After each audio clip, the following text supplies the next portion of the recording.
Today I want to talk to you about cup holders in my 2020 Ascent. So, as you can see, my standard coffee cup will just fly all around in here. You can imagine if you had a coffee from, say, Starbucks or Tim Hortons, wherever else, it will spill all inside of here because there's nothing really to trap that in there.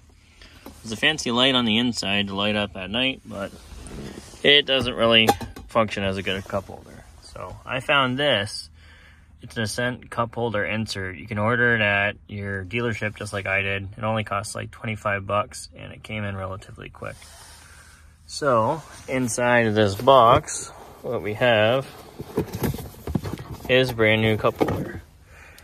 So with this, it has the surround for the lights. Like that will light up blue at nighttime. And as you can see on the inside, it actually has little rubber inserts to help retain your item.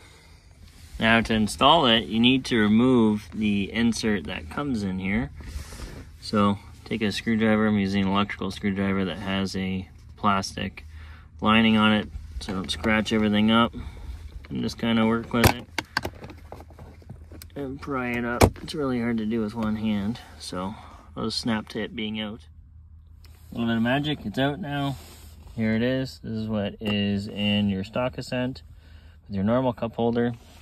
These are two LEDs that turn on at night and help illuminate the cup holder.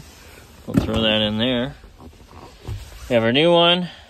It has some clips on the bottom. Line it up. There's a little bit of a height change to it. See how it's offset? The higher side goes in the front. So all you do is put it in there. Fits nice.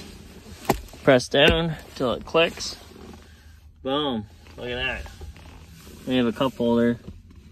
It actually has the rubber inserts. It's all Subaru factory stuff, so it fits perfect. Oh, look at how good that fits now. Oh my god. No more coffee flying on my lap when I'm trying to drive to work. Pop cans flying over. Again, you can order all this stuff at your Subaru dealer. Here's the part number. It's J1311SXC100. It's a genuine part, and we'll fix all your problems. You can also just keep this stock piece, throw it in if you want to resell the vehicle later. But I really like this. It works really good, so quite happy. I would urge every Subaru Ascent owner who has had this exact same problem with stuff flying all over the place when you're trying to drive to go ahead and order that part. All right, thanks for watching. Hope this helps.